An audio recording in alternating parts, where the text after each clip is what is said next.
Welcome back to Equipping Others for Success.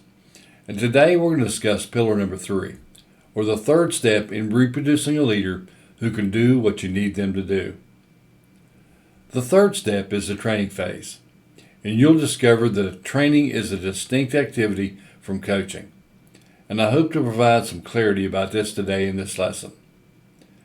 When we realize that the number one responsibility of leadership is to find, develop, and create leaders for the organization, understanding the actual difference between what a trainer does and what a coach does is vital.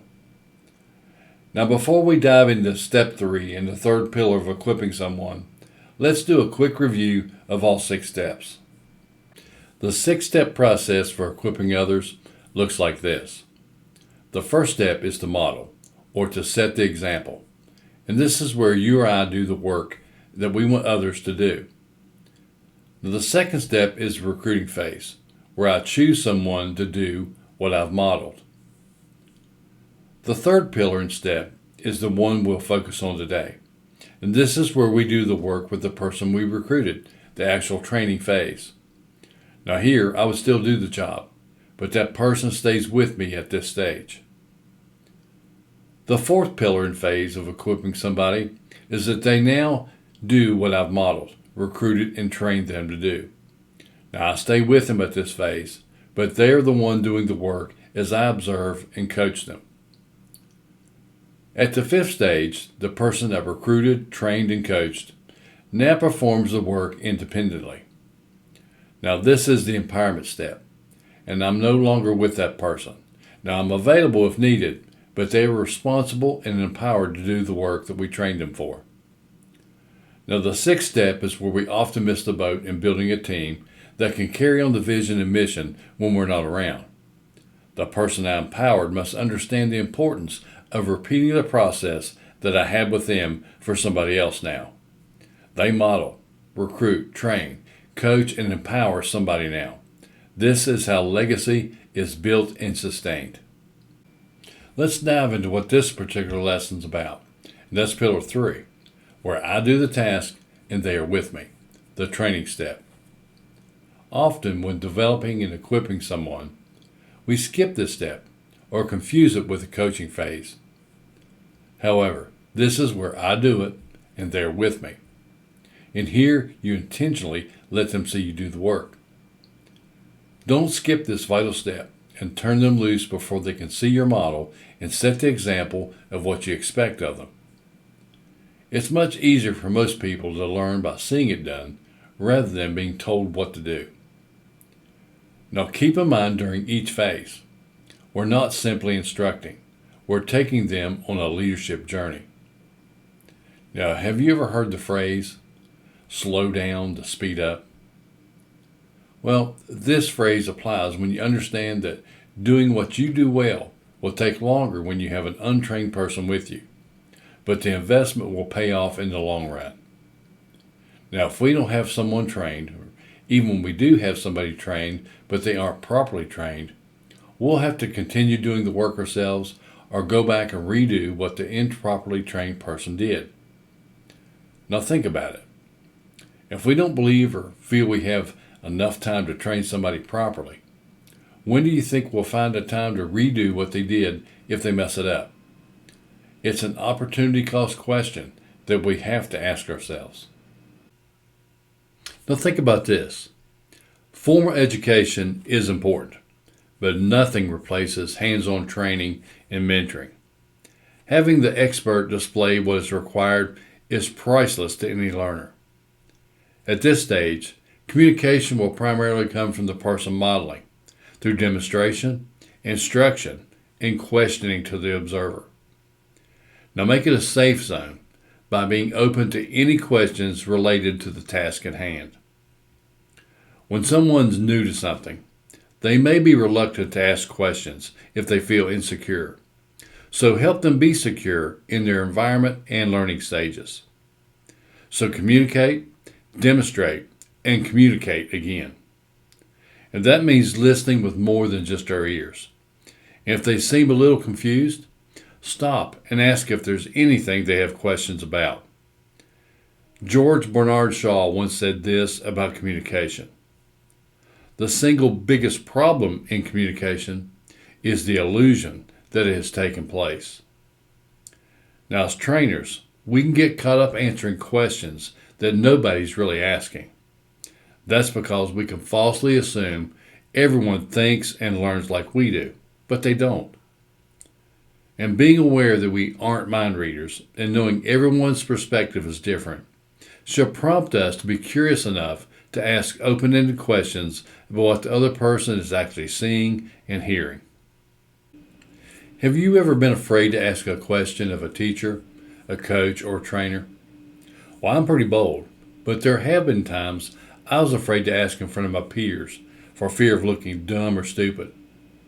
And I know some leaders who enjoy making their people look dumb. And that's a terrible way to teach, train, and lead. And here's another problem with training. We sometimes ask questions that the trainer doesn't know the answers to. And because the trainer's insecure, they can transfer that insecurity to the trainee by making light of the question or making us feel silly for asking. Now that's a sad way to learn and a horrible way to lead. And I know, because I've done both. As a leader, my insecurities were passed on to the other people. But first, they were passed on to me. But thank goodness I came upon the John Maxwell team, who taught me there's a better way to lead and train. And this training I'm sharing with you is an example. I want to share with you what I've learned about two types of learning environments. And the first is the Greek model of training, and it's rows of students with a teacher. This is the Western model of education that most of us are familiar with, and here the teacher does most of the communicating with knowledge and instruction. Now, it's changing for us lately, but this is essentially how my generation learned in the classroom. The second is the Hebrew or Jewish model of training, where there's a circle or a semicircle with everyone communicating and asking questions. Now, this takes a higher degree of self-awareness and self-confidence on part of the teacher.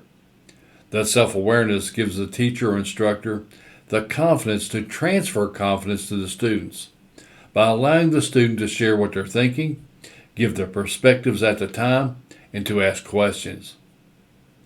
Now, this type of learning only happens when the instructor believes in the student's ability to learn by expanding their perspectives. Now, fortunately, later in my adult life, I came across this type of learning, and it's been much more effective for me. And as I grew in confidence and self-esteem, it has helped me to create a much safer learning environment for those that I teach, train, and coach. I want to share with you 3 next-level training principles. Number 1, to train well, you have to see people as they could be, not as they are right now.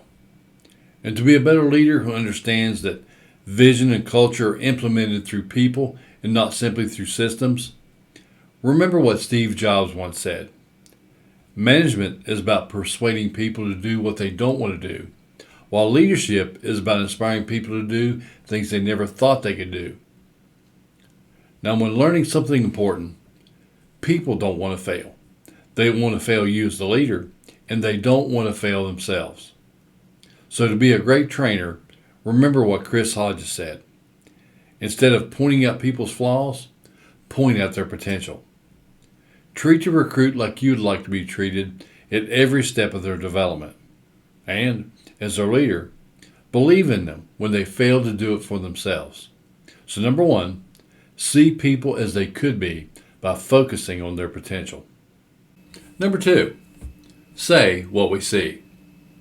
A person's potential and purpose lie within their strengths. People tend to become what the most important people around them think they'll become. That's because that's a result of being influenced. Now, if you train someone well and become their leader, your words will have a significant impact on that person that you're training at that time and in the future. So look for their strengths and their potential as you interact with them, and speak to those strengths and to that potential. Now, seeing the potential in others is not always easy for some people. So how good are you at it? Can you improve? Well, we all can. And if I can improve, I know you can too, even if you're already pretty good at it. So ask about their confidence in their ability to do what you're modeling. Ask them to explain what they're seeing you do.